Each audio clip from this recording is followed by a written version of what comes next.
A trio of Breeders' Cup Challenge races were contested last week, with the winners each earning a trip to the 2023 Breeders' Cup.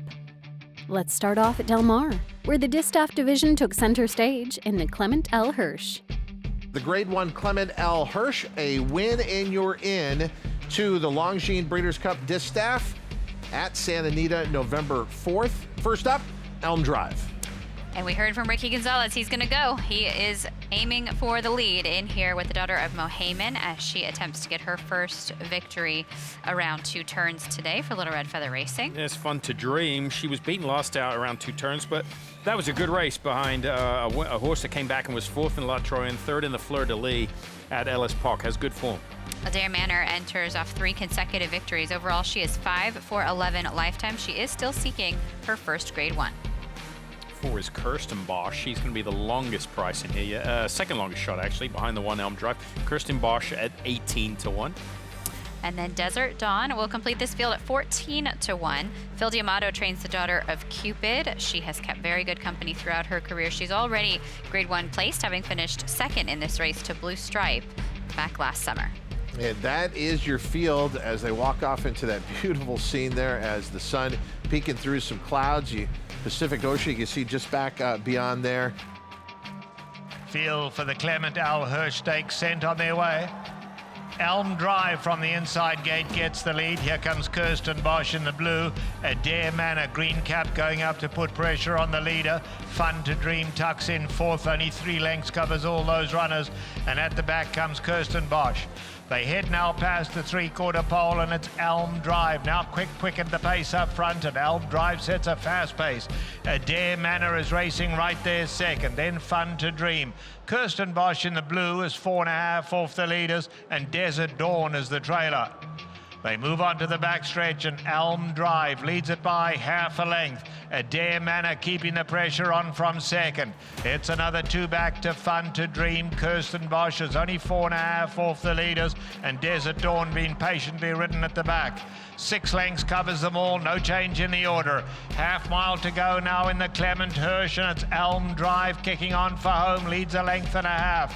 Adair Manor right there second, Fun to Dream at the rail. Kirsten Bosch only 4 off the leader and Desert Dawn is still last.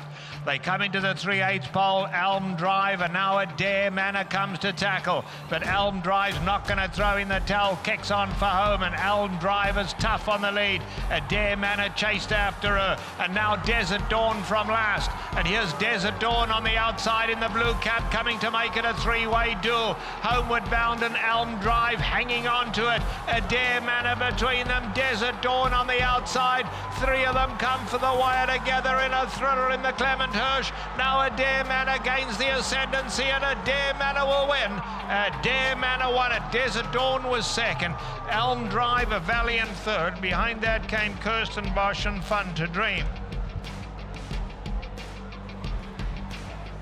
Some anxious moments coming out of the turn as Elm Drive, kind of an easy opening 1/4 mile for this horse. They picked it up the 2nd quarter, threatening here, but then she starts to tire. First jump is Adair Manor, and then Desert Dawn tries. But in the end, the 3-5 favorite, Adair Manor, makes it 4 wins in a row and is in the Longines Breeders' Cup Distaff. Elm Drive made her work for it today, though. There were a couple of jumps there where she re-rallied and made this favorite to really give it her all today. In the end, Adair Manor does prevail, and she runs her tally now to 6 for 12 lifetime. That's 4 wins in a row, and she is now a Grade 1 winner, guaranteed a spot in the Breeders' Cup Distaff. Different situation for Adair Manor today. 1, she wasn't on a loose and uncontested lead.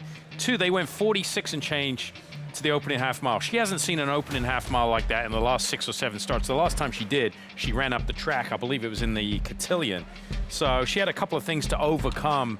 And that's what good horses do. They overcome scenarios that aren't perfect for them, and she just ground out the win here. At Saratoga, White Abarrio reserved his spot in the Breeders' Cup Classic starting gate with a win in the Whitney.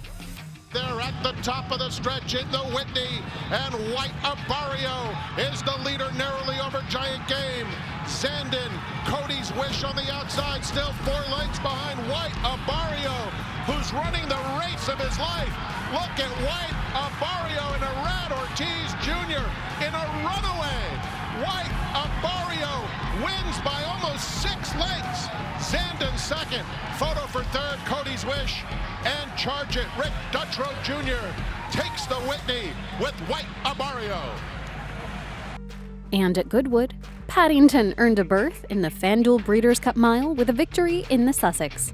As they head down towards the final 3 furlongs. In Spiral now level with Paddington. A length or so away to Charin, now just been pushed along. So too Factor Cheval. Aldari angled out to try and have a run at them now. They're racing on down towards the final quarter mile. Paddington now in front by a half a length over the ridden along in Spiral. Factor Cheval in the pink and black is beginning to pick up. Then Charin. Aldari now looks beaten. They're racing down to the final furlong. It's Paddington who leads the way, but it's hard at it. Factor Cheval trying to challenge it. Getting out there towards the centre of the track. It's Paddington from Factor Cheval on the run towards the line. It's Paddington. He's still going to be unbeaten this season. He's going to win the Sussex Stakes. Paddington has beaten Factor Cheval. Charin back in third. Aldari fourth. And last of 5 in Spiral. The 2023 Breeders' Cup is November 3rd and 4th. For tickets, go to breederscup.com.